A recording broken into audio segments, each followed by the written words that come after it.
SwayamPrabha. Digital India. Educated India.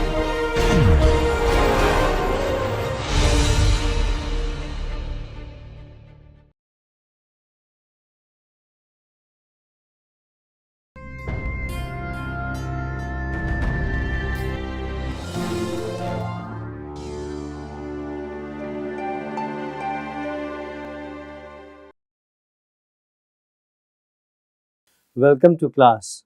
In continuation to what we have already been doing about talking about pillars of modern social linguistics who shaped the disciplines, among them a very significant name is Suzanne Moore Ervin Tripp.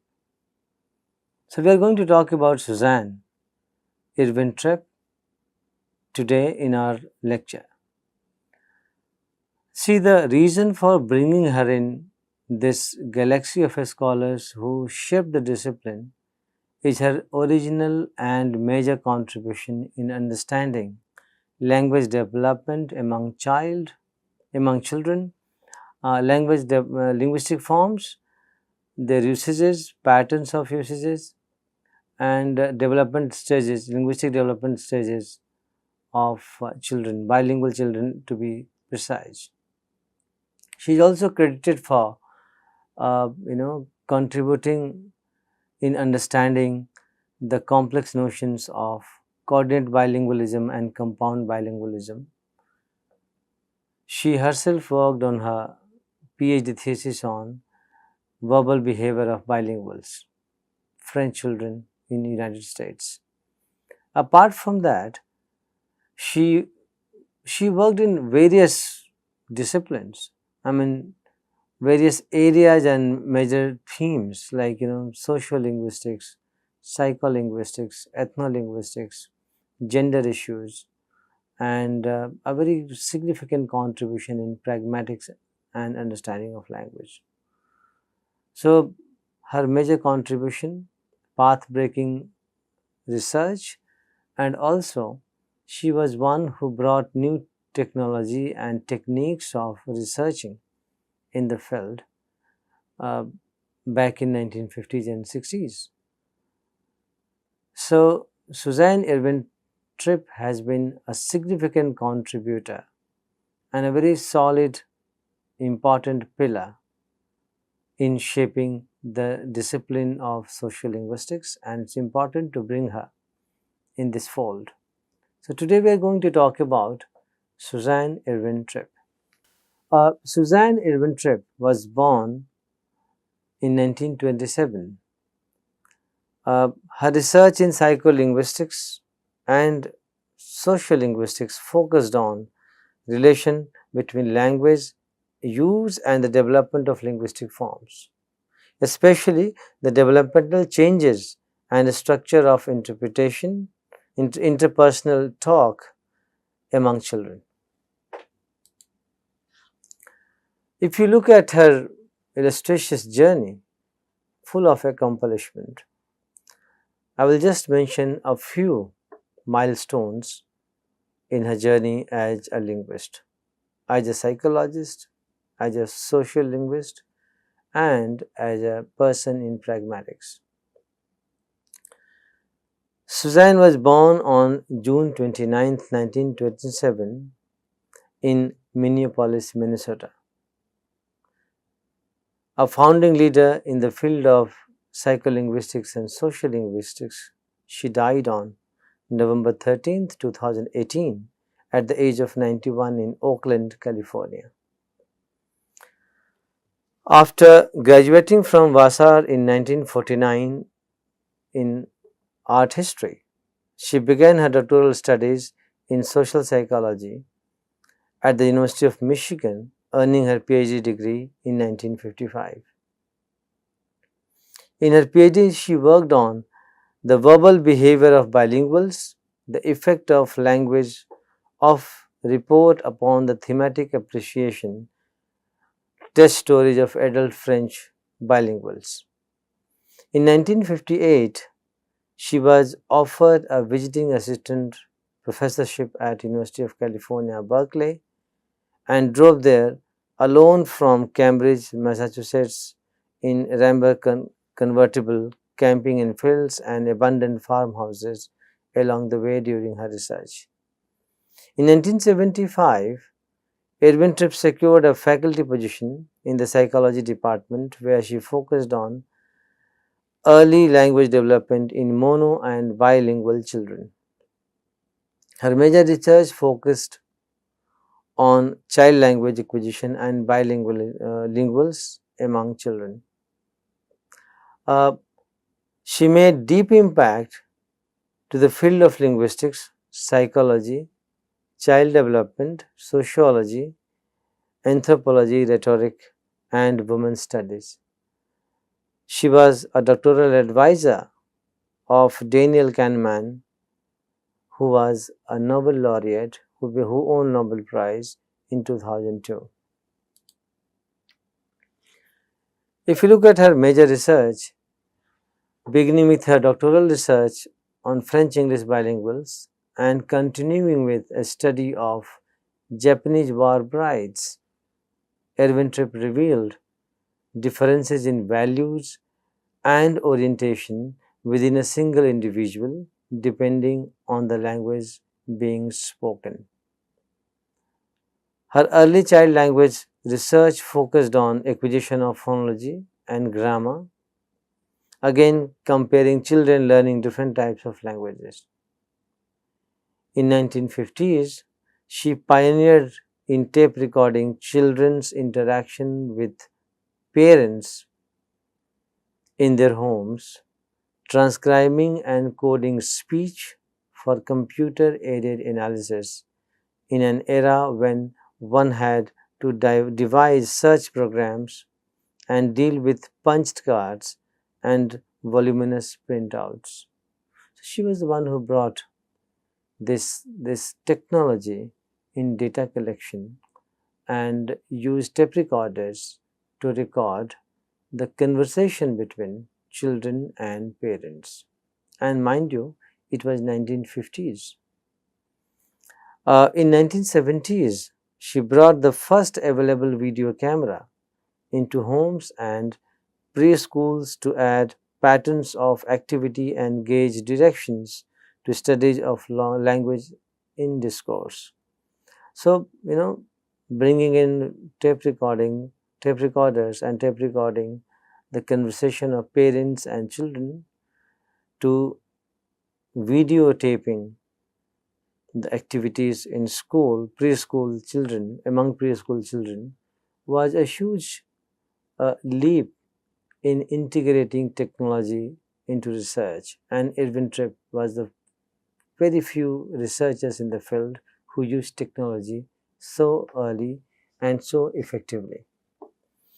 She expanded her research to patterns of family interaction, peer play, humor, and politeness, and combining her concepts and concerns with the individual and the group. And that gave a new direction to research in social linguistics.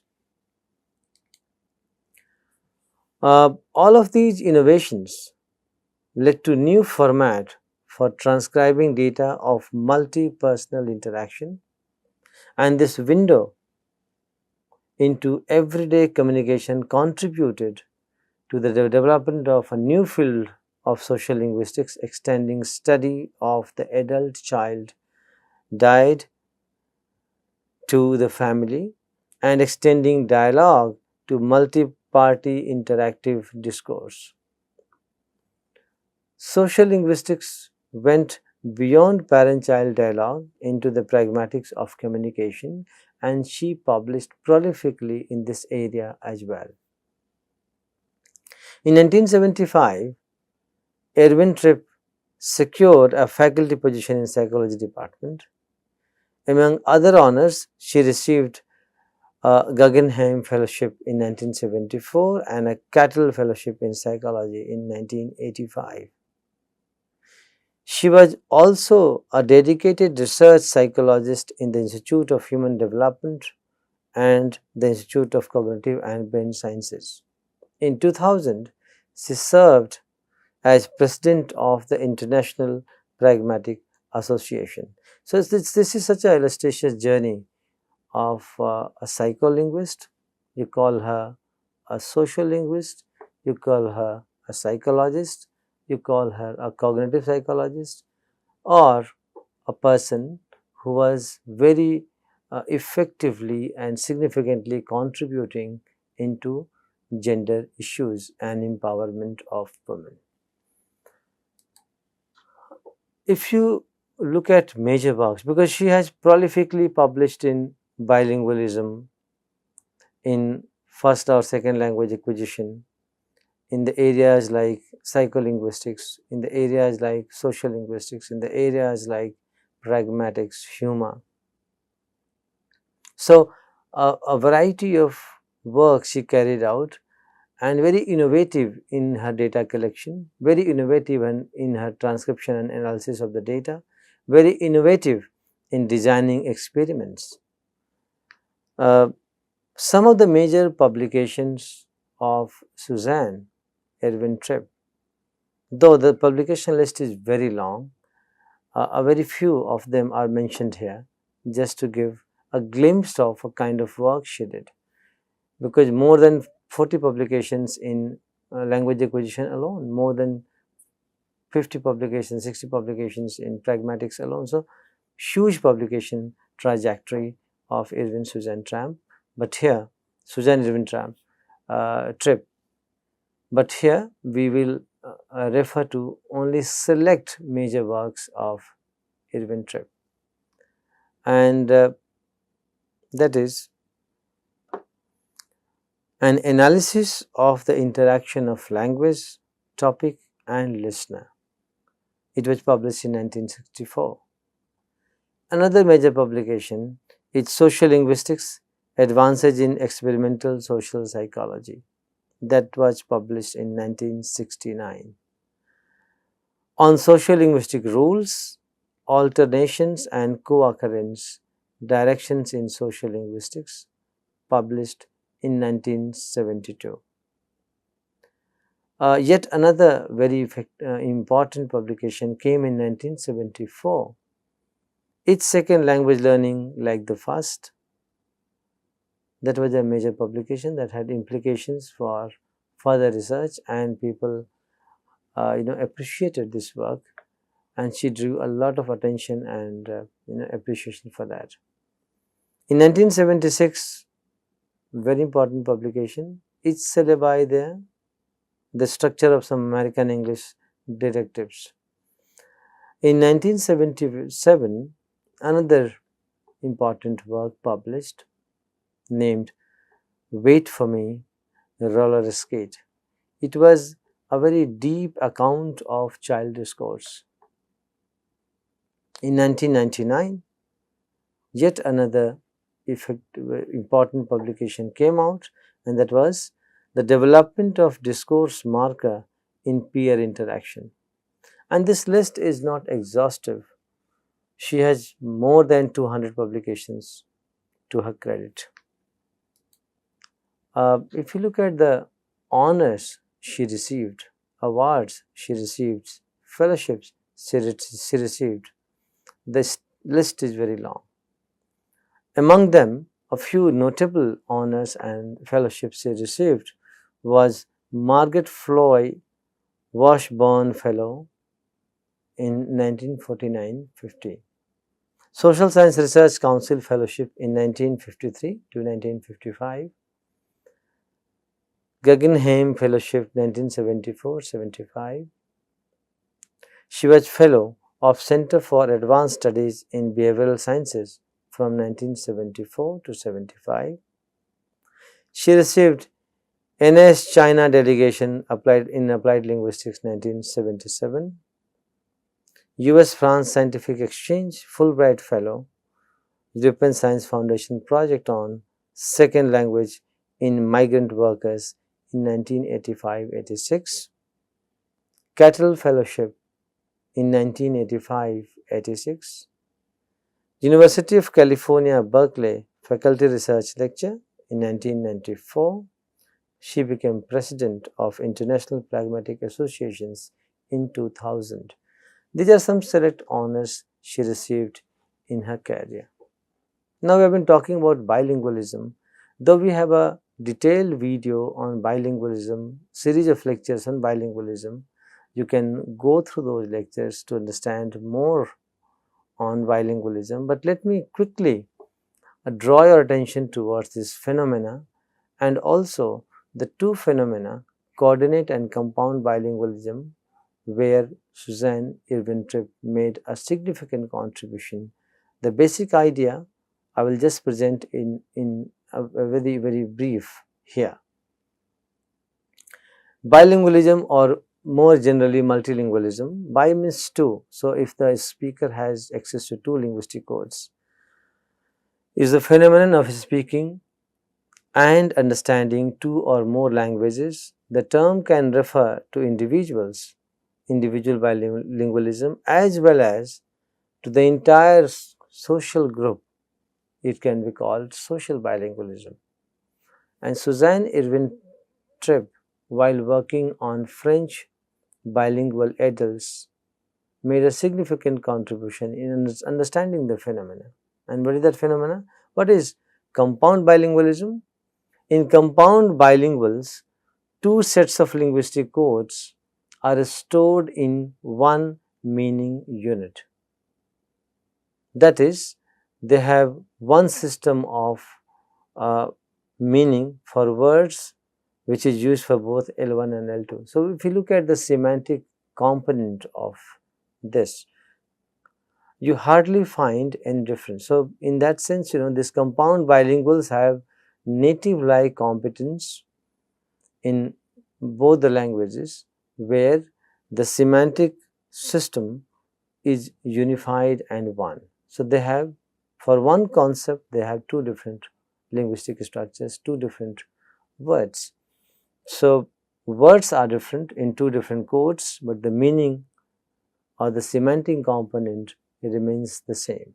That is compound, difficult to separate, right? So, they have they become native speaker of both the languages simultaneously. So, they have native-like competence in both the languages, where the meaning component is just composite and single, and semantic component is single, and they have structures for two separate structures, one in L1, one in L2. So, structurally they have two sets, and semantically it is composite and one. So, that is compound bilingualism. If you look at coordinate bilingualism, in coordinate bilingualism, because it is little delayed process of acquiring second language, by the time partially the first language is developed. So, we don't see the simultaneity in acquisition process. So, the semantic system is also different. So, two structures, two verbal repertoire, and two semantic systems. So, in coordinate bilinguals, each linguistic code is stored and organized separately in two meaning units, and the bilinguals have two systems of meaning for words. That is, one system of meaning is for words that individual know in L1, and the other system of meaning is there for words they know in L2. So, that is the distinction between compound and coordinate bilingualism. In compound bilingualism, you have single meaning unit. In coordinate bilingualism, you have two separate units of meaning. So, in compound bilingualism, you have one meaning with two separate words, one in L1, one in L2. In coordinate bilingualism, you have two components of meaning units, a set of words in L1 and one meaning unit, a set of words in L2 and another meaning unit. So, this is the basic concept, but Suzanne Ervin Tripp made a huge contribution in understanding this concept, and in the context of intercultural context, she described this phenomena, specifically working on French bilinguals and Japanese war brides. Lots of other things she also highlighted and brought into notice. If I quote her 1968 March statement in one of her publications, uh, the entire proposition is directly quoted from her work, and I will quote it for you. I quote, "A bilingual in process could be a child growing up in a bilingual adult milieu." She's talking about a growth of language and linguistic structures among bilingual children. And she is comparing it with that of the adults. I quote, "A bilingual in process could be a child growing up in bilingual adult milieu or an adult who has moved to a different linguistic milieu. The learning process might be casual exposure or systematic pedagogy. There is strong evidence that for children under 11 years of age, she is referring to, language is sound, and for adults it is sense. Children attend more to the surface, just as they also connect speech more to the immediate situation in which it occurs. For adults, language is transparent, since adults rapidly penetrate the surface of an utterance to its meaning, to a network of connected thoughts. The basis for this difference between children and adult is unknown. If the difference is neurological or lies in the loss of an ability, children must be exposed to different teaching methods than adults, since their abilities differ.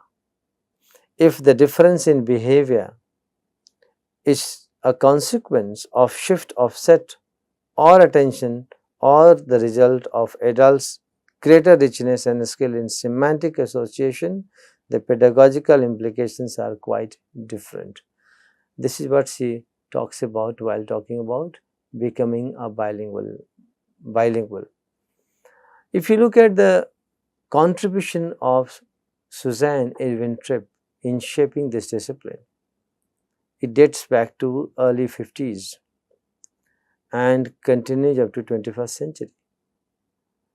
So mid of 20th century to early 21st century, almost like